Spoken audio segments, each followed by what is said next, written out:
Ayun nga, sila ang lumalabas na mga responsible dun sa Ongshen Incorporators at saka sa Sun Yuan Incorporators. Lahat ito ay mga masasabi natin na bogus corporation ni Alice Guo.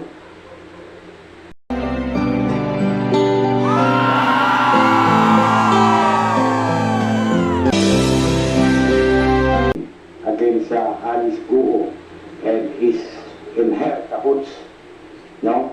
Well, Alice Guo is already nasa ating custody. But then, yung iba pang mga ano niya, cohorts ay nawaran. The Pasig RTC issued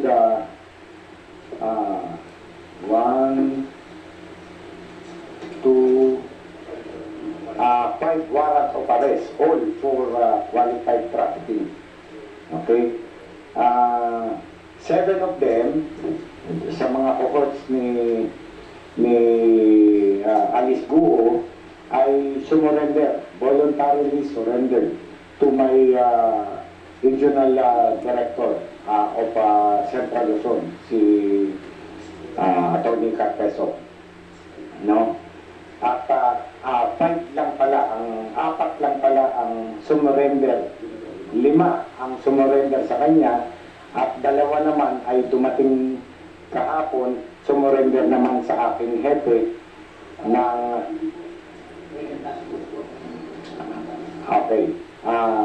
sila ang composition ng task force Bamban, Alice Guo. Ito po sila ngayon, nag-voluntary surrender at yung mga karamihan Chinese ang at large pa, pero hindi kami tumitigil ng paghahanap sa kanila. Yung aking task force, yung aking Central Luzon na commander ay hindi tumitigil sa paghahanap sa kanila. Okay, paano ba sumurrender, pare, Panyero?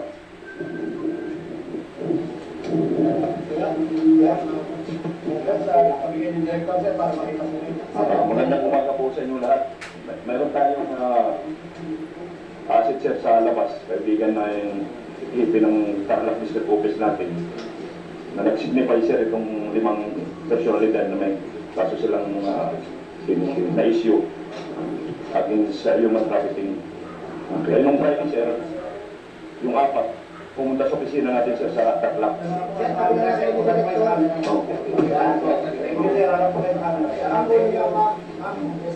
Pumunta sa Tarlac yung 4 sir nung Friday. Tapos nung kahapon lang sir, yung isa si Jimelin Santos Cruz sir, yung presidente sir ng Sun Yuan, siya ang presidente ng Pogo License sir. Okay. Sumunod ka sir sa ating kahapon ng service sa Central Luzon sir. Okay.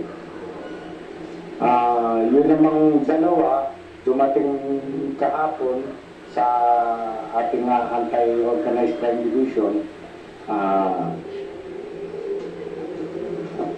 Thank you, sir. Thursday, even before the warrants were actually received by the NBI, there were already surrender feelers sent to us by the IBP and certain contacts of the director. There was a manifestation that 2 of the accused are actually surrendering before the NBI.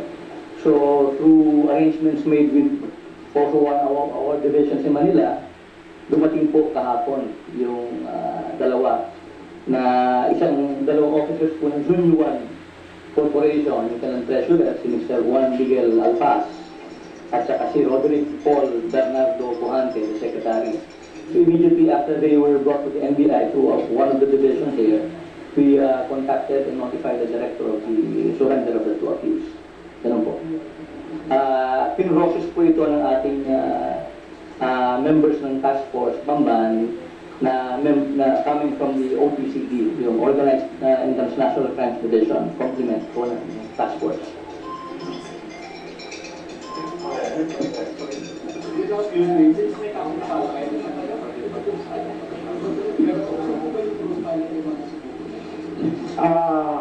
Apparently, sa investigation namin, kami nga nag-file ng kaso, sila ang mga incorporators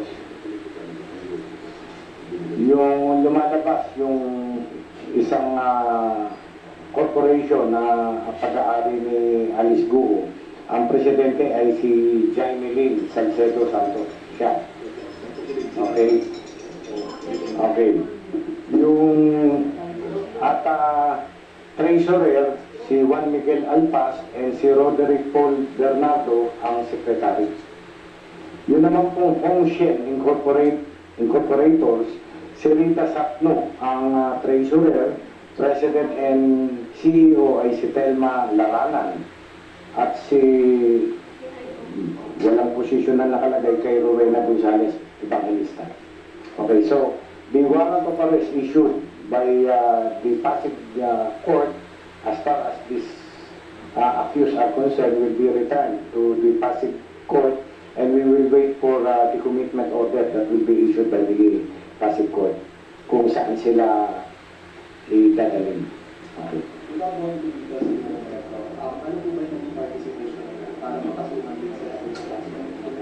Ayun nga, sila ang lumalabas na mga responsible dun sa Hongshen Incorporators at saka sa Sun Yuan Incorporators. Lahat ito ay mga masasabi natin na bogus corporation ni Alice Guo.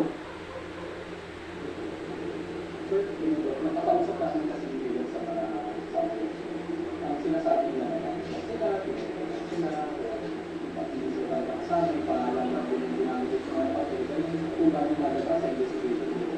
Maaaring gano'n nga at yan ay dapat maipaliwanag nila sa hukuman. No? Kasi as far as our investigation is concerned, sila ang mga opisyal nitong mga corporations na ito na aming inimbestigahan.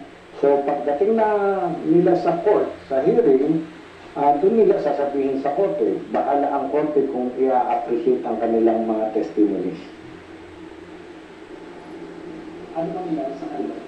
We will wait for the commitment order of the court. I-return na namin ang warrant today, di ba? We will return the warrant today as far as they are concerned, and we'll get the commitment order kung saan sila ikukulong. Ganun. Remember, the case is non-bailable. Non-bailable po ang case.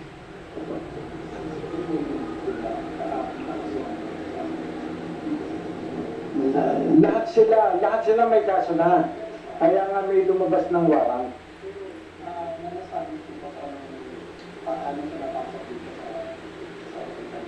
Ayun nga, siyempre, lahat ng claim nila ngayon na voluntarily surrendered nga sila. Lahat ang claim nila, nagamit lang sila. Sabi ko nga sa inyo, yung allegations na yun, justifications nila sa sarili nila, malalabas yan sa jury trial.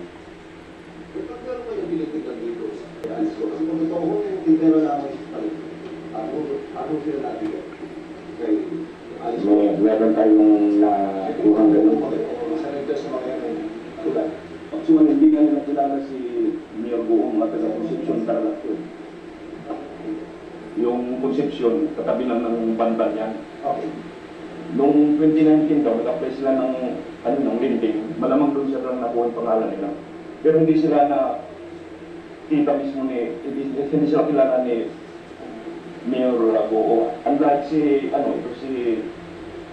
Jimelin Cruz, na presidente. Siya, reporter ng Channel 4. From media siya. Pero lumot niya yung pamban sa tourism. Nakilala niya doon si Mayor. Kaya nagkausap sila. Yun. Ba't na? Nagtanongin kung anong... siya na lang. Siya na lang. Dapat na po kayo makakita. Pero pwede, gusto mo ba sumagot sa mga tanong nila? Yung mga kaya mong sagutin. Yung kaya mo lang sagutin. Mga nang makilala si... Paano mo nakilala si Mayor?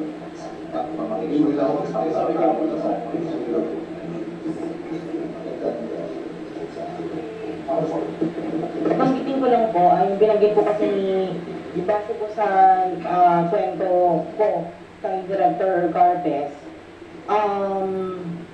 hindi hindi po directly na si Mayor Alice Go ang nag-invite sa akin dito, nag-alok para mag-invest po ako. So, tulad nga po ng binanggit ni Director Santiago, ito pong mga details na ito ay ibibigay po namin sa lawyer na po mismo. Kasi po meron na pong kasong isinampa sa amin. Sa hukuman. Sa hukuman na po mismo. Yun po mga details na yun, hindi na lang po na natin ibibigay. Ano klaseng investment ko? Pero, diyan na lang ako, para malaman ko kami. Opo, ang investment na po ito, nung inalok po sa akin, ay for online gaming. For online gaming, opo. Ngayon po, nung ako po ay pumasok na dito, ito po ay legal. Because I myself go to Tagcor and meet the officials of OGLD, Offshore Gaming License Department, at ilang beses din po na ako ay naka-attend ng mga patawag ni Chairman Altenco. So, yung pong mga documentations and everything, communications ng Zone U1 Technology ay ako po ay direktang nakikipag-usap sa kanila at ako rin po ang tumatanggap. So, there's no way na sabihin na kami po ay bogus or ako ay bogus. Opo, kasi po direkta po kami akong nakikipag-usap. I'm speaking for myself and not for everyone else po. Tama ko ba yung hindi natin si Mayor Alice ko ay kilala ko ka? Kilala ko po because I've been in the media po for the past 21 years. Ako po ay TV host ng Buhay Pinoy TV show sa PTV Channel 4. Kaya po I really cover mga events, festivals. Kaya po nung nagkaroon ng Banban Festival, last year, kaya po ako nakapag-cover and naipakilala po being the mayor. Si Go Dino, ang matalok sa inyong investment. No, hindi po si Mayor Alice Go. This means Banban Mayor Alice Go ang nag-alok sa akin. Iba pong tao, hindi po siya. Yung po mga details sa korte ko na lang po yan ibabanggitin. Pero alam nyo,